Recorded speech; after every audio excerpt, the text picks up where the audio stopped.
say about the job your guys did for fumble recoveries and holding another opponent under 300? Yeah, they did a great job on their preparation, and within the game, I thought our coverage was really good. That those guys really answered the bell and rose up to the challenge. And I thought our guys inside was another game for us to get an opportunity to get better, and I thought we improved. And I thought there's some plays in there that our guys can be able to learn from, and gotten a great rhythm with the offense early in the game, but really again had just a terrific mindset going on the road and playing at night. It's not an easy thing to do. Circumstance, just laying around the hotel all day, and a lot of things going on around the country in college football, and it's easy to get caught up in the emotions of other games, and it's a hard thing to do when you're passionate about it and you're invested as our guys are. So I thought they did a great job of just really focusing in on our game and simplifying things for themselves so they could play at a high level. Have you got any guys lobbying you to lobby Dabo on their behalf to be part of the jumbo package yet? Nobody talks to me about it. No? Nope. Yep, I don't have that kind of pull. Do you think Newman's got NFL talent? What do you think? No question. Terrific quarterback. Just got great poise, accuracy, got great arm strength, really live arm, and can run, doesn't get rattled, got a really good disposition about him, excellent skill, understands their system very well, and he's hard to handle, really hard to handle. What do you see in their three wide receivers, probably the biggest group you've seen this year so far? Yeah, they're big and very athletic and tremendous ball skills, and run great routes, really understand leverage and coverage, and then you got this, the slot, Hinton. It's a really, really good player. I thought, wow, great. Dortch is done, and sure enough, we've got another, tough matchup, tough on most people. So they're doing a great job, and they always do. Very, very well coached, very disciplined, and a terrific O-line as well. Brent, how crazy is it the run you guys have been on as a unit? I think 13 straight, whole teams under 20 points, and then the under 300-yard streak you're on. In this day and age of college football. I don't know, crazy or not. We've got good players, and we've had, for the most part, we've had good continuity, and not having guys that are here just for 1 or 2 years, transfers and things of that nature, I think really helps us to have a little carryover from year to year. And so it's good. It's kind of, again, it's a standard. You don't certainly take it for granted. There's a lot of hard work that goes into it, tremendous investment and commitment to be able to perform at that high level, and again, sustaining the success, sustaining the competitive drive is a big deal, and it's hard to do. If it was easy, everybody would be doing it, and so it's not just showing up on game day. It's everything else in between, which makes it even harder. It's recovering from a arrive at 5 in the morning road trip and get right back into your routine, or guys that are on the verge of leaving, finishing their careers, staying focused. Again, I know Coach says it all the time. What's up, David? Hey, man. But it's, maintaining 2 hands on the wheel, and all of us, that's what it takes, and that's why you see teams again that go through things, near the end of the year. I think that's a big part of it. At the weight mesh point that Wake employs, how do they use that to their advantage? Excuse me? At the weight mesh point on the handoff that Wake employs, how do they use that to their advantage? And just challenge your discipline, It's a scheme, it's a structure, it's a philosophy, so they just challenge your discipline. It's literally as simple as that. It's discipline and coverage, discipline and gap integrity, all those things. And, they're just baiting you. Watching the play the other night, I saw the joy on your face. You call it the run blitz. It's also kind of forces that fumble. Are those the moments that for you that this you know, I love doing what I do, this is why I love it, or is it more the moments of practice, or maybe when you see a guy? Well, I think it's all of it, whether it's, you know, it's really within the game what a critical mistake that is, you know, where you're able to go on the road and create momentum, drain the opponent, because you give the offense the ball down there, they're going to score. And so it's really just what a great moment in the game, you know, that can be the play of the game, something that's kickstarts something, or, you know, creates this avalanche, or, you know, those kind of, you know, those are huge plays in any game, and but particularly early, where you're trying to, everybody, both sides are trying to get settled in and feel each other out.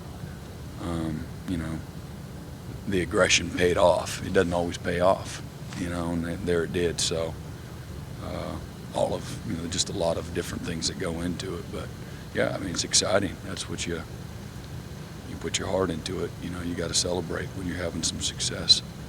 This group of seniors hasn't gotten as much fanfare as maybe as last year's group, but Tanner, Kayvon, Niles, Chad Smith, Denzel, how special has this group been to you? Yeah, it's great, man. They've just been the model of consistency and very committed guys, and you know, guys like you know, Chad and Denzel have really had to be patient, but you know, we still ask every bit as much from them as we do anyone else, and but you know, the patience has paid off, and the belief, they've had tremendous roles and have had a huge part in the success that we've had, whether they've been a starter or not. You know, great contributors and examples for what it should be all about. And you know, just it's neat to see them, you know, having a lot of success here, you know, as leaders of our program. Well deserved. Sorry about that. You're good. Brent, it's a little bit off the path, but what makes somebody good at getting sacks? I mean, instincts. You got to have a good get off, and you got to understand leverage and how to create, you know, edges, and you know, you got to have a game plan, and you have to execute it with precision and violence, speed, explosiveness. You know, you got to be a good athlete. Always helps, but just being a master at the details, but really, as much as anything, it's really understanding hand combat, creating edge, getting off, and you know, having some instincts for it. You know, I wonder if there's any rhyme or reason to it, because I imagine that you've had good linemen, good players who don't wind up with a lot of sacks, but you've also had probably guys maybe you didn't think were going to get a bunch of sacks, and they wind up with a whole bunch. Yeah, I mean, I think some guys are better, you know, with their hands and with their get off, and you know, the twitchiness. You know, a guy like Grady Jarrett could just, man, he could just turn them shoulders. You know, from an inside standpoint, he didn't get stuck down the middle of people. A guy like Vic Beasley just had a crazy get off, and the guy like Shaq is different because he'd put his weight on him. He'd get the edge, and then he'd put his weight on him. He's a very naturally heavy-handed guy, very different than a guy like Vic Beasley, but every bit as effective. He maybe in some ways even more effective. At least certainly he was in college. The disruptiveness from a physical standpoint, but he had a great get off too.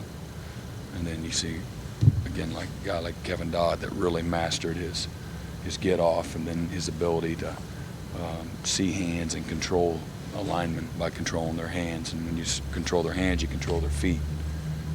And so some of that's developed through time. Some guys that naturally have gifts for it.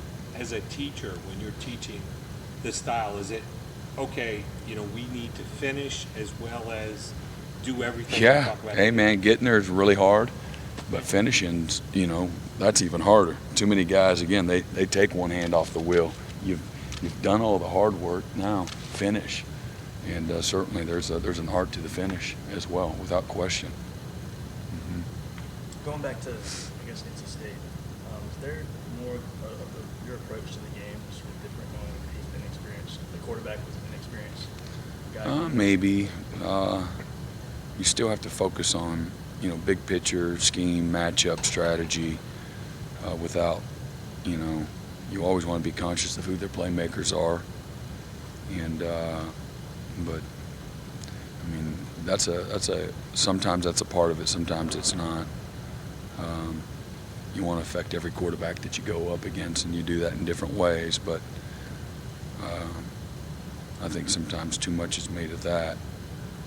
When you get to definitive passing situations, sure, but as the staple of your game plan, I'm not so sure that's the case. During the game, could you tell you guys rattled him pretty early? I don't know. I thought he was pretty tough. He hung in there well and handled some adversity well. That's kind of how I saw him. And when we watched him, he was exactly the same. He didn't panic when here comes the pressure. He stayed strong in the pocket and threw the ball to the right spots.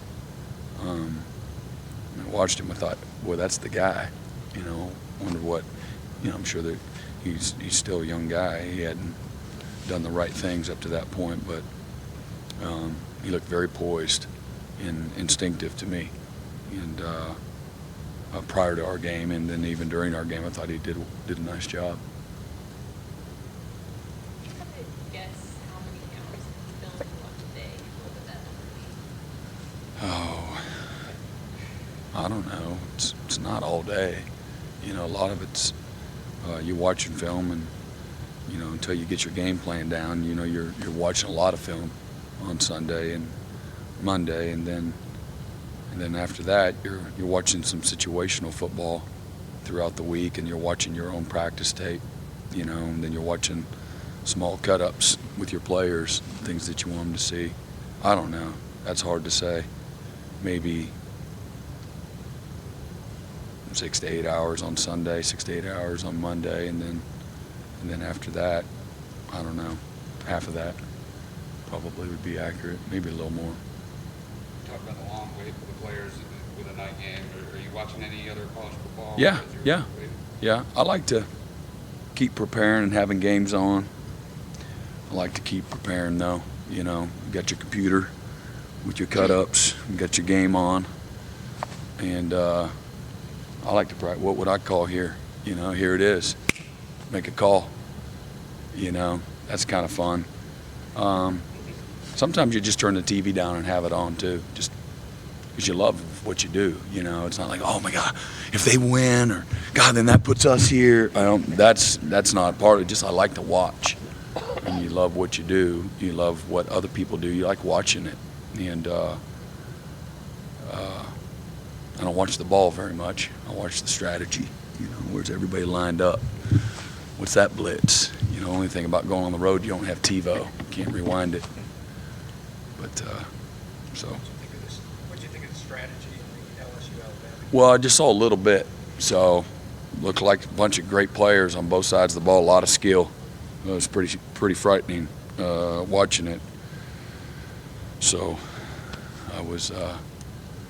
That when you start watching that high level of skill, both quarterback and scheme, and then the players, that can get a little overwhelming. But I thought it looked pretty good to me. I hated it for those defensive coordinators. Looked like a lot of problems, that you have to solve against those guys. Brent, were you able to chat or contact with Chad at all? Yeah. And, yeah. How's he done? And probably as good as you could. Yeah. It's a hard thing, in this profession. It's a performance-based profession. It's a very, it's a very emotional thing. Everybody, a lot of people relying on you, counting on you, and it's a lot of the weight of the world on you. Starting with his family and those players and those coaches, and so we're competitive guys. We're happy when we're winning. When you're having success, and so it's a tough thing to go through for him. Yep. Brent, Dabo, before the season, pointed to Skowski as someone who could be in line for a really big year. How would you evaluate his performance so far? Yeah, and he could have been player of the week 4 or 5 times. He's had a tremendous season. He kind of got settled down early. Our backers were kind of not finishing plays as well as we are now. We're doing a much better job. Still got work to do, but he's had a really good year. He's been a great leader for us, and He's really smart. He's usually in a great position, plays fast, and he's tough and physical, and really cares about everybody on the defense. So, you know, he really cares how we do, how we perform, and he's a very selfless guy, but he's done terrific. What were those 4 or 5 weeks that you could have won? I don't know what games. I lose track of who we played last week. If you hadn't reminded me, I'd like, who? I really do. You remember the schemes, but you forget the teams. But, you know, he won it this week. So, but I can't remember. He's had a great year. What do you think of his extra point attempt? Oh, man, he's been so money. He let the moment overwhelm him, and stage fright, and I'm surprised. But give him another chance. I'm a believer in him. So. All right. All right. Yep, you got it.